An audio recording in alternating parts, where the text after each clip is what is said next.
All right. Yeah, this is going to be a long one. So really slow down with me here because the story only makes sense if you stop reacting and start tracing how systems actually fail. What happened on January 29th, 2025 was not just a crash. It was not just a tragedy. Um, it was a stress test of the American aviation and military safety apparatus, and the system failed in multiple places at once.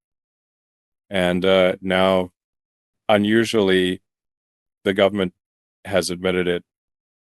That alone tells you how deep the failure runs. Uh, let's start with the environment.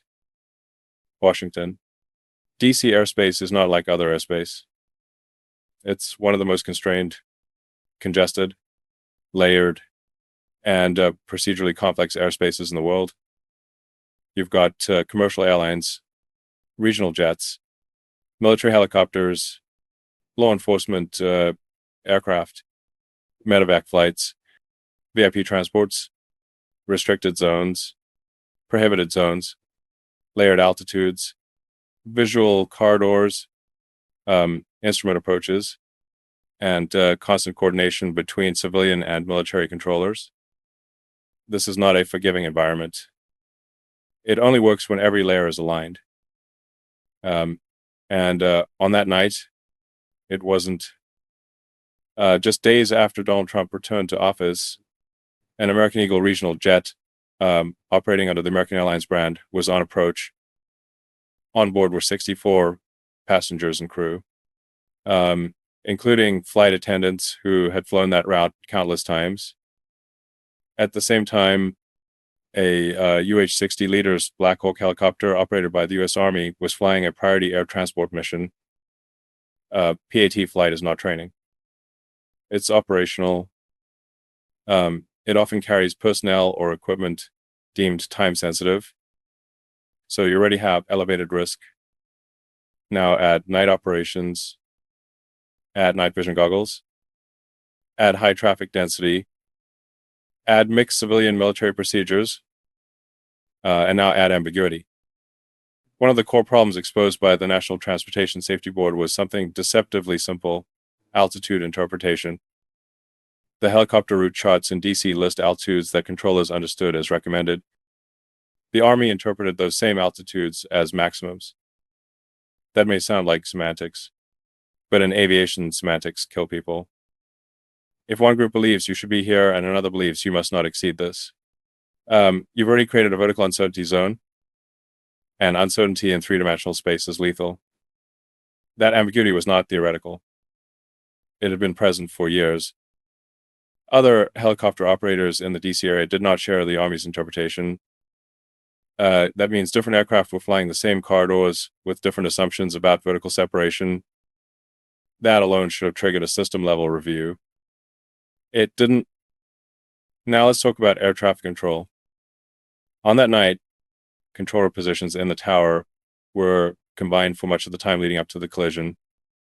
That means fewer human brains were processing more information streams. Anyone who has ever designed a complex system knows that when you compress roles, you increase cognitive load. And when cognitive load increases, error rates go up nonlinearly. This isn't opinion. This is human factor science. The FAA later acknowledged that controllers should have given a specific call out to the airline crew regarding the helicopter's position to assist with visual separation. That didn't happen. And here's the thing, in dense airspace, visual separation is not optional. It's a shared responsibility between pilots and controllers. If one side assumes the other has eyes on traffic and the other assumes the same, nobody actually does. That's called assumption stacking. Now let's add instrumentation. The Army's Black Hawk helicopters were using barometric altimeters with a known margin of error, often between 80 and 130 feet. That's not trivial. That's the difference between clear separation and collision. And it gets worse at night, when pilots are wearing night vision goggles. Night vision goggles compress depth perception. They distort contrast. They reduce peripheral awareness. They're useful, but they're not magic. They require disciplined procedures and accurate instrumentation to be safe. Now imagine flying through one of the busiest corridors in the country at night with night vision goggles, knowing your altimeter might be off by the height of a building. And now imagine not broadcasting your precise position, because the government also admitted that the Black Hawk helicopter was not using available technology to actively broadcast its altitude, velocity, and GPS position to surrounding aircraft. In other words, it wasn't fully visible electronically. It was, in aviation terms, flying dark. That's not illegal in every context. But in congested civilian airspace, it's dangerous. Now, add one more layer. Prior near misses, the Army's 12th Aviation Battalion had already been put on notice of near-miss events involving its Black Hawk helicopters and civilian aircraft in and around these same routes.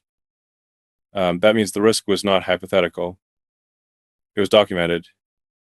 It was known. It was recurring. Near misses are not benign. They are warnings in safety engineering. Near misses are gold. They tell you where the system is brittle before it breaks. Ignoring near misses is how organizations drift into catastrophe. And drift is exactly what happened here. Each individual decision might have seemed acceptable in isolation. Combined controller positions, ambiguous altitude charts, night operations with goggles, altimeter variance, no active physician broadcasting, prior near misses treated as noise. But systems don't fail in isolation. They fail through interaction. Now let's talk about the legal moment that changed everything. In response to the family's lawsuit, the United States government filed an answer hundreds of pages long, attempting at first to distribute blame. They pointed to air traffic controllers. They referenced pilot responsibility. They leaned on the inherent risk of aviation. But then came the admission. The government admitted that the airspace was busy. They admitted that near misses had occurred. They admitted that radar data confirmed close proximity events. And then they admitted that both the Army helicopter pilot and the American Airlines flight failed to maintain vigilance to see and avoid each other. That alone punctures the idea of zero liability. But it went further. On page 5 of the filing, the government explicitly stated that because of the Black Hawk pilot's failure to maintain vigilance, the United States is liable to eligible plaintiffs under the Federal Tort Claims Act. That's not spin. That's not interpretation. That's admission. Later, they reinforced it. On page 56, they admitted that the helicopter pilot's failure was both a cause, in fact, and approximate cause of the accident.